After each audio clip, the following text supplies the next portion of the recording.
And as for Mr. Mike, I mean, I think the water is even deeper for him because of the position that he's in and the fact that he's obviously done the same thing. It takes two to tango, and he's kind of brushed it under the rug. He's not talking about it at all. But this lies deeper because he is a head football coach of a NFL football team, the top of the level, highest you can get in the NFL, right? He's dealing with players. He's dealing with staff. He's dealing with the entire team as a leader, as the head honcho. And he also has lost credibility. Like, it's a joke at this point. Like, you can't be in a position, say that you have to correct a player. And as you know, if you watch any type of news or any type of sporting news specifically, you know that NFL players, the majority of them are not saints. Like, they're not just, going home at 8:30 every night and going to bed, saying their prayers, and then getting up the next morning and going straight to work and living a perfectly clean life. Like, these guys are young.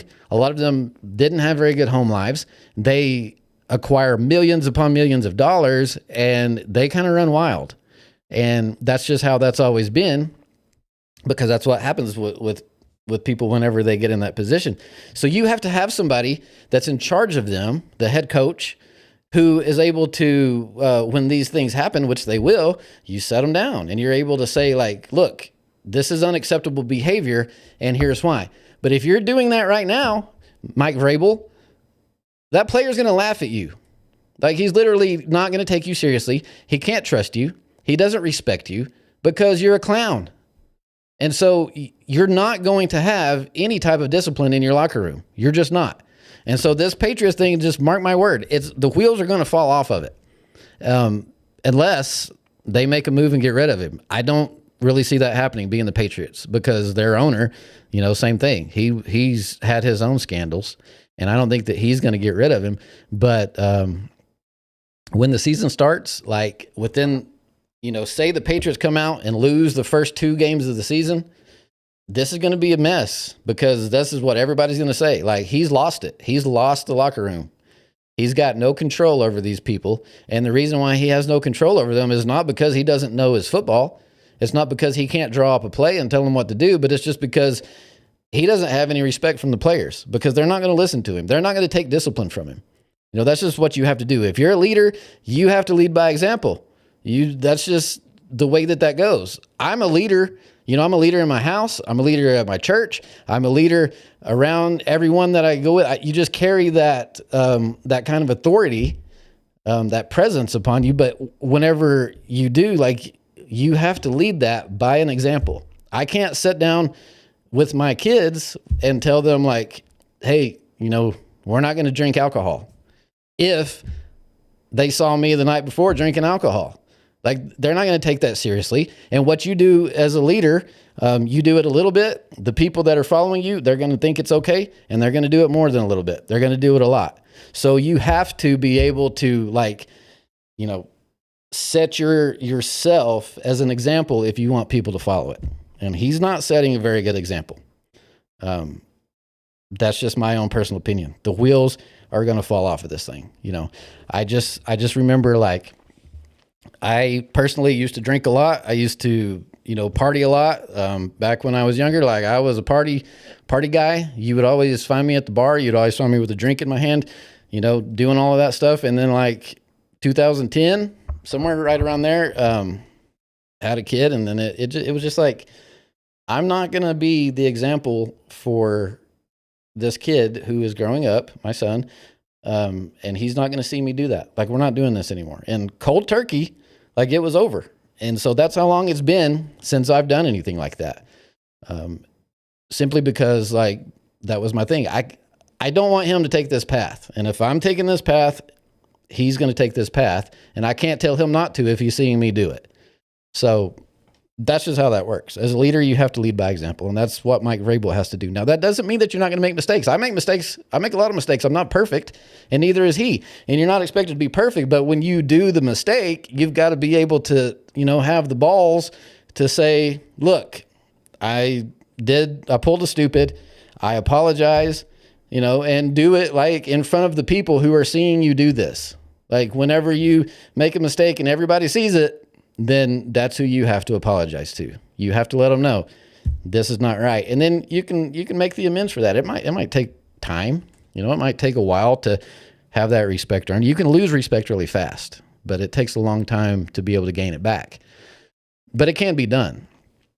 And he just needs to start that process. First of all, by like getting publicly out there somewhere and saying, look, here's what happened. And, it was stupid and I've, changed my ways. Now, obviously he has to actually do that and actually mean it, which as of right now, I don't think that he has. Like, I don't know. Once again, we don't know what's going on because nobody is saying anything, but I'm just giving my own little soapbox here on how this should be handled, because until then, like I said, it's going to be a clown show in the Patriots locker room. Mark my words. It's not going to last. The wheels are going to fall off. He may coach again this year, simply going off of, what he did last year. They went to the Super Bowl. They weren't expected to go to the Super Bowl. He got coach of the year. So he may be able to kind of ride that momentum into the season.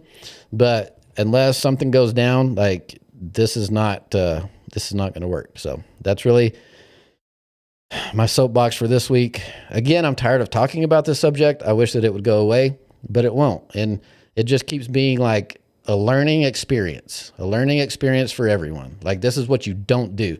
And I mean, to be quite bluntly, like, if you are going to do it, why are you doing it? Like, when these photos were taken with the boat thing, this was in Tennessee, at a lake in Tennessee. I didn't write down all the notes because I really don't care. But if you go to TMZ, they've got the story on it. This was at a lake in Tennessee, on TMZ. And that's where he was living and coaching.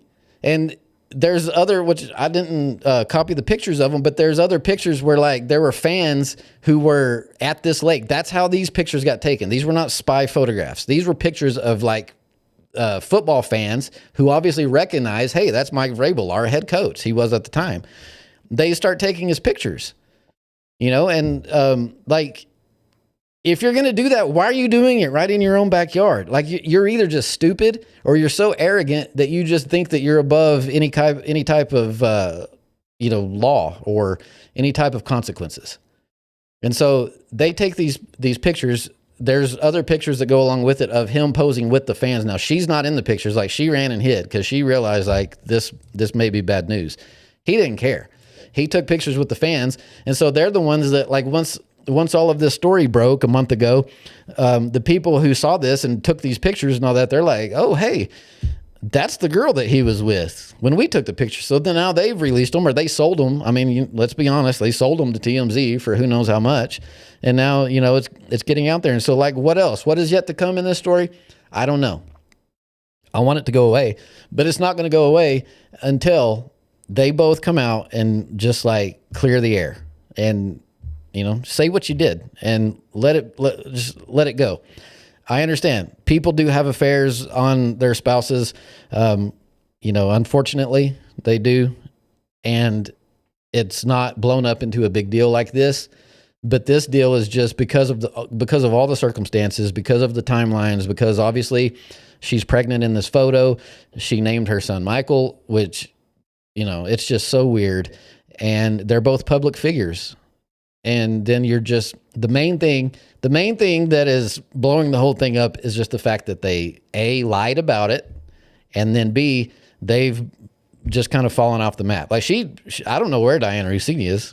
She's not been out. Now, Mike Vrabel, obviously, like, he's still coaching the football team and you still see him, but he just totally ignores it. So we'll just see what happens, but I don't think it's going to be good. So we've got more footage. Okay, this was them on the boat.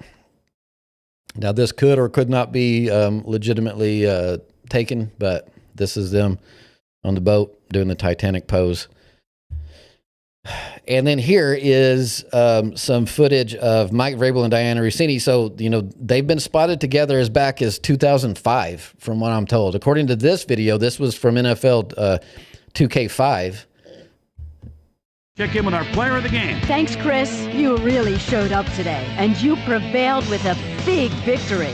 Man, the crowd really came out today and did a lot of screaming and yelling. Man, making a big play and hearing the crowd behind you, there's nothing like it. Chris, back to you.